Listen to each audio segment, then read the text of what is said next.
हाँ, तो second part है इसका रेस्पिरेशन। तो देखिए रेस्पिरेशन में क्या है कि यहाँ पर एक एक्टिविटी दी है 5.4 और एक 5.5 एक्टिविटी दी है। यहाँ पर आपको बताया जा रहा है कि एक being passed into the lime water with a पिचकारी, पिचकारी से एयर दी जा रही है और यहाँ पर कोई माउथ के थ्रू जा रही है। ठीक है, तो इससे क्या पता लग रहा है कि इसमें कार्बन डाइऑक्साइड होगी। ठीक है, तो test tube containing lime water और कार्बन डाइऑक्साइड आने से ये हो जाएगा मिल्की। ठीक है, तो ये air some fresh lime water और दूसरी टेस्ट ट्यूब में ये क्या दिखाया जा रहा है कि वो मिल्की हो जाता है, तो due to the carbon dioxide. ये आपको समझना है।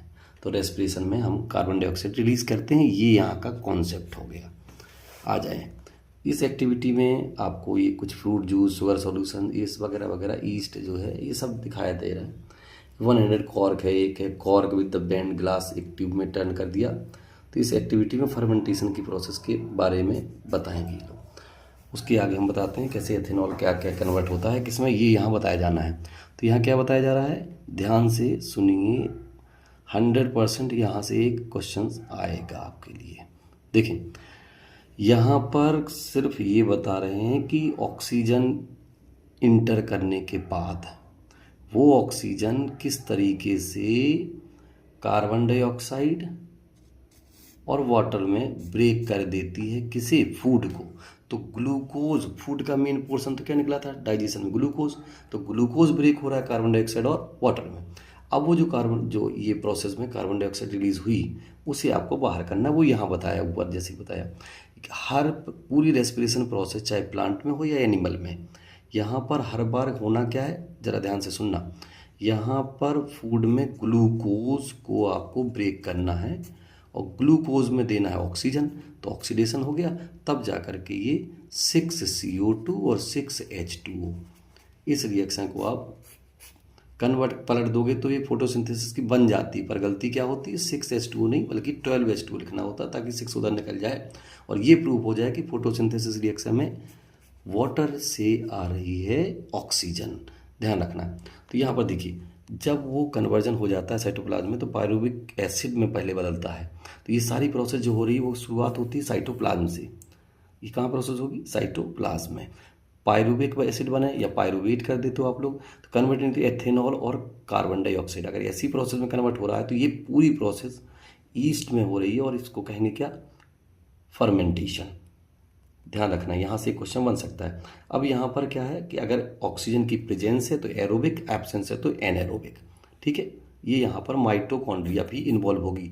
जैसे ही साइटोप्लाज्म में हो जाएगी उसके बाद प्रोसेस किस में होगी, माइटोकॉन्ड्रिया में। आइए नेक्स्ट पेज पर। अब तक का सबसे इंपॉर्टेंट टॉपिक यहाँ से मिलेगा आपको, ध्यान रखना। ये क्वेश्चन मिलने के पूरे पूरे चांस हैं। देख रहा है सही से, ठीक है, ध्यान से देखिए, अपनी बुक देख लीजिएगा, आप समझ जाओगे। आवाज़ सुनते जाना, इससे बहुत काम आने वाला है। It break the 3 carbon pyruvate acid. जब आप ग्लूकोज को लेते हो 6 कार्बन मॉलिक्यूल है, इसमें कार्बन 6 है, ग्लूकोज अकेला है। साइटोप्लाज्म पे स्टार्ट प्रोसेस हुई और पायरुवेट बन गया यानी पायरुविक एसिड, 3 कार्बन है, एनर्जी रिलीज हुई। अब देखो पायरुवेट 3 तरीके से कन्वर्ट हो रहा है, ध्यान देना। जब एब्सेंस होती है तो ईस्ट है प्रोसेस, एथेनॉल और कार्बन डाइऑक्साइड बनेगा और एनर्जी रिलीज हो, कम होगी एनर्जी रिलीज, 2 कार्बन का एथेनॉल और कार्बन डाइऑक्साइड। तो 3 कार्बन होते हैं इसमें, तो 2 कार्बन 1 कार्बन। पायरुविक में 3 कार्बन होते हैं, सबको पता है। तो यहाँ लैक ऑफ ऑक्सीजन लिखा है मसल्स में, तो यहाँ लैक्टिक एसिड बनती है। ध्यान रखना, एनर्जी रिलीज हो रही है और 3 कार्बन का lactic acid, there is no carbon dioxide. तो यहाँ कार्बन डाइऑक्साइड तो रिलीज नहीं हो रही, लेकिन हमारी मसल्स में ऐसा होता है, ध्यान रखना। एनाएरोबिक के तरीके से है, जब ऑक्सीजन कम मिल पाती है मसल्स को तो वहाँ दर्द होने लगता है, यही जब बन जाती है लैक्टिक एसिड। वजह क्या है, लैक्टिक एसिड। यहाँ देखो जब प्रेजेंस होती है ऑक्सीजन की माइटोकॉन्ड्रिया में तो ये दोनों बनती थी। ये कंप्लीट ऑक्सीडेशन है फूड का और यहाँ एनर्जी सबसे ज़्यादा निकलती है, यानी 38 ATP। थोड़ा छोटा छोटा लिखा है, आप देखिएगा। ये ब्रेकडाउन लिखा है ग्लूकोज बाय वेरियस पाथवे, अलग अलग तरीके से। ये अब यहाँ पर एक छोटी सी चर्चा इन्होंने बॉक्स में रखी है ATP की, ध्यान से देखना बेटा। ATP is the energy currency माना जाता है, सेलुलर प्रोसेसेस के लिए ATP जरूरी है। और वो ATP कैसे बनती है, जरा ध्यान सुनना। ADP में एक इनऑर्गेनिक फॉस्फेट ऐड हो जाता है, तब बन जाता है क्या, ADP प्लस फॉस्फेट यानी ATP। तो ध्यान दो आप, ATP adenosine triphosphate, adenine plus sugar तब बन जाता है एडिनोसिन 3 फॉस्फेट के। तो जब ये 3 फॉस्फेट हैं तो ये ब्रेक होगा तो 2 फॉस्फेट वाला बनेगा। तो ये पूरी प्रोसेस जो है वो endothermic process in the cell. अगर एंडोथर्मिक प्रोसेस की बात हो रही तो ATP is drive reaction, energy दी जाएगी एटीपी से, और जब कभी रिलीज होगी तो वो एनर्जी बन भी जाएगी in the form of ATP. Aerobic respiration की बात पूरी तरह से आप कर लोगे कि ज़्यादा एटीपी बनते हैं, एनारोबिक में कम एटीपी बनते हैं। ये आप देखो 2 तरह की, जिसमें एटीपी यूज होगी, कुछ में एटीपी का फॉर्मेशन होगा। तो इसमें एटीपी की जिसमें फॉर्मेशन होता है वो फोटोसिंथेसिस की प्रोसेस हो रही है। ठीक है, यहाँ पर एक एक्टिविटी दी हुई है। इस एक्टिविटी में कुछ ऐसा विशेष तो नहीं है। Number of times of close mouth minute के उस तरह के लिए बंद कर दें, सांस लेना बंद कर दें, अंदर एक प्रेशर बढ़ जाएगा, सब जानते हो। गिल स्लिट फिश के बारे में लिखा है कि एक्वेरियम वाली वो सांस तभी ले पाती हैं, उनमें एक अच्छी आदत होती है कि वो कन्वर्ट कर लेती हैं अपने गिल्स से, गिल स्लिट से।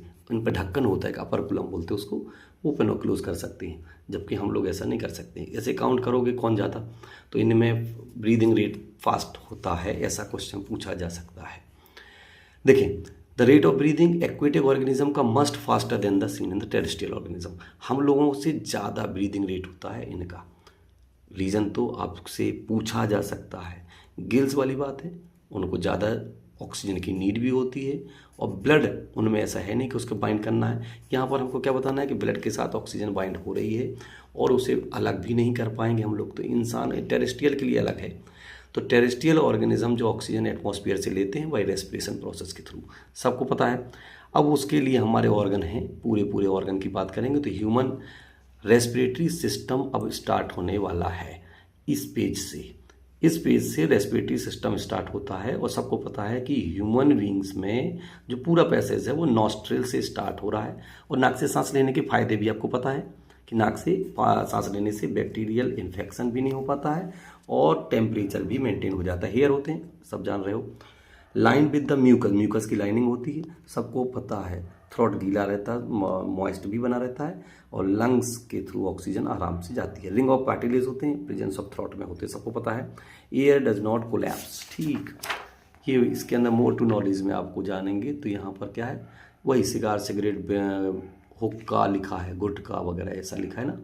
तो ये tobacco must be common effect on lungs, यानी हमारे टंग, लंग्स, हार्ट, लीवर सबके लिए खराब होते हैं। स्मोकिंग नहीं करना चाहिए, ठीक है, डेंजरस होती है, सब बना। ये डायग्राम आपको बना हुआ मिलेगा, ठीक है। इस डायग्राम में देखिए क्या अच्छी बात ये है कि एकदम स्टार्टिंग से नासल पैसेज से, नाक से इधर से एयर आई, फिर माउथ कैविटी वाला कनेक्शन एक साथ हो गया, देन फेरिंग्स और फिर साउंड बॉक्स लैरिंग्स।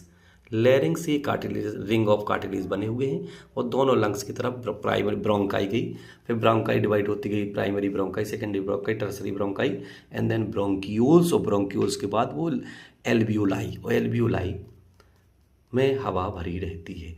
सिंगल को बोलते हैं सिंगुलर एल्वियोलस, अस, ये सब सिंगुलर के टर्म्स होते हैं। यहाँ रेस्पिरेशन में, ह्यूमन रेस्पिरेटरी सिस्टम में ज़्यादा कुछ नहीं, बस ये जरूर पूछ लेगा कि यहाँ हीमोग्लोबिन का कुछ लेना देना है। हाँ, ऑक्सीजन कैरी करने के लिए हीमोग्लोबिन का होना ज़रूरी है, ठीक भाई।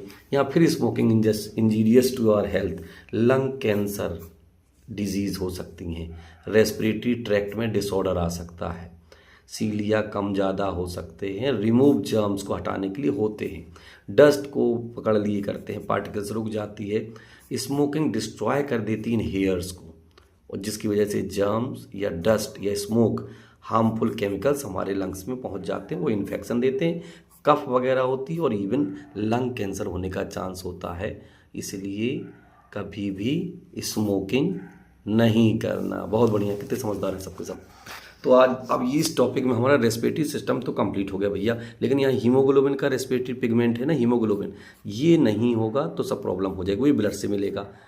और ब्लड में देखो एक अच्छी बात बताएं कि ब्लड में जो कार्बन डाइऑक्साइड के साथ एफिनिटी सबसे ज़्यादा होती है, लेकिन फिर भी वो ऑक्सीजन को कैरी करता है। यहाँ एक क्वेश्चन मिलेगा, एफिनिटी ज़्यादा होती है, इसलिए इसके पार्शियल प्रेशर डिफरेंस की वजह से हम अगर चाहें कि सांस ना लें, मन नहीं है सांस लेने का, क्यों, आलसी है, सांस नहीं लेना है, पर हमें सांस लेनी पड़ेगी। तो चलिए इस बार हमारा ये टॉपिक कंप्लीट हुआ। तीसरे टॉपिक में हम आते हैं ट्रांसपोर्टेशन में। तो ये उतने ही मिनट का हमारा वीडियो फिर से है, वो अगले टॉपिक में फिर से देखेंगे आज के दिन ही। धन्यवाद।